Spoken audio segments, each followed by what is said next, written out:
নমস্কার বন্ধুরা, কেমন আছেন সবাই? আমি সৌমিতা আর বাঙালির ভুরি ভোজ চ্যানেলে আপনাদের সবাইকে স্বাগত জানিয়ে আজকের পর্ব শুরু করছি।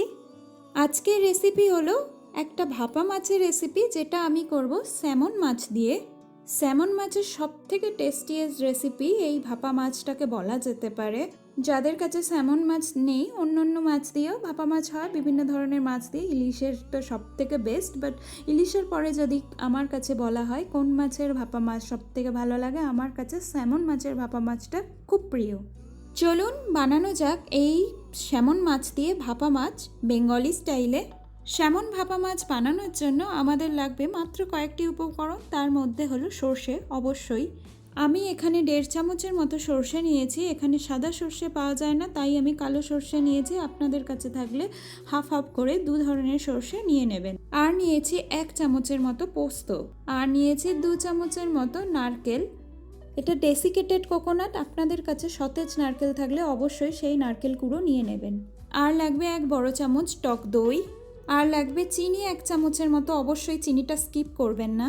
আর লাগবে কাঁচা লঙ্কা, যেটার পরিমাণ আপনাদের স্বাদ অনুযায়ী বাড়িয়ে কমিয়ে নিতে পারেন। আর অবশ্যই লাগবে সর্ষের তেল। সর্ষের তেল ছাড়া কিন্তু ভাপা মাছ হয় না। আর অবশেষে লাগবে অবশ্যই হলুদ। এখন আমি সমস্ত কিছু মিক্সির একটা জার নিয়ে তাতে পেস্ট করে নেব। প্রথমে আমি বিনা জলে এইভাবেই এটাকে ভালো করে পেস্ট করে নেওয়ার চেষ্টা করব, 2-3 বার মিক্সারে ঘুরিয়ে নিয়ে। মিক্সার গ্রাইন্ডারে অল্প পোস্ত অথবা অল্প সর্ষে বাটার নিয়ম বলে দিচ্ছি। প্রথমে এইগুলোতে কিন্তু জল দেবেন না, জল ছাড়াই পোস্ত ঘুরিয়ে নেবেন, দেখবেন মিহি হয়ে আসে। আর অনেকবার ঘোরানোর পরে যদি না হয় তখন গিয়ে জল দেবেন। দেখতেই পাচ্ছেন পেস্টটা খুব ভালো করে গুঁড়ো গুঁড়ো হয়ে এসছে। এখন আমি অল্প পরিমাণে জল দিয়ে আবারও 2-3 বার ভালো করে মিক্সারে পিষে নিয়ে একদম মিহি অবস্থায় এই পেস্টটাকে তৈরি করে নিতে হবে। দেখতেই পাচ্ছেন ভাপা মাছ তৈরির জন্য এই পেস্টটা কিন্তু একদম রেডি। পেস্টটার মধ্যে যে কোনো ধরনের বড় বড় দানা কিন্তু থাকলে একদমই চলবে না, একদম মিহি করে পেস্টটা করে নিতে হবে। চলুন এবার করা যাক ভাপা স্যামন মাছ। অবশ্যই আমি এখানে মাছ নিয়েছি, স্যামন মাছ 250 গ্রাম আছে এখানে। এই মাছটা ফিলে হিসাবে আমি নিয়েছি, আপনারা চাইলে অন্য মাছ নিয়েও করতে পারেন।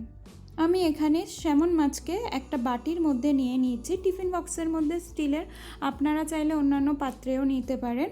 তো আমি ওর উপরে একটু নুনও ছড়িয়ে দিলাম।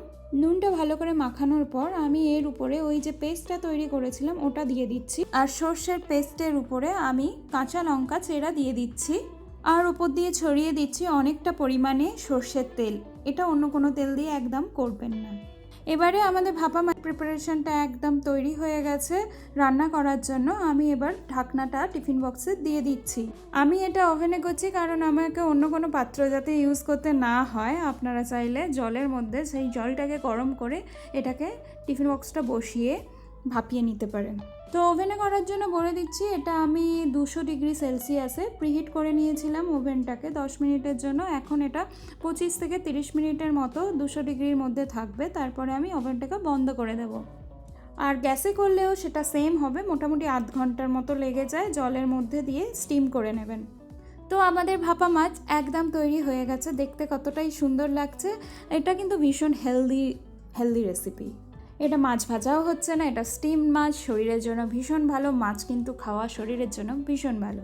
তো আপনারা বাড়িতে অবশ্যই একবার ট্রাই করবেন। স্যামন মাছ থাকলে একবার অবশ্যই এই রেসিপিটি ট্রাই করে দেখুন, ভীষণ টেস্টি, ইয়াম্মি, খেতে ভাতের সঙ্গে ভীষণ ভালো যায়। তাহলে দেরি করবেন না, একদম বাড়িতে ঝটপট বানিয়ে ফেলুন এই ভাপা মাছ। এটা সহজ রেসিপি, খুব কম উপকরণে হয় আর দেহের জন্য খুবই ভালো। আর আমার এই রেসিপিটি যদি আপনাদের ভালো লেগে থাকে অবশ্যই আমার চ্যানেলকে সাবস্ক্রাইব করবেন, পাশে থাকা বেল আইকনে ক্লিক করবেন। আর লাইক, কমেন্ট, শেয়ার করতে একদম ভুলবেন না। আমি আবার আসবো অন্য একটি রেসিপি নিয়ে, ততক্ষণের জন্য ভালো থাকবেন, ভালো খাবেন, সুস্থ থাকবেন। টাটা।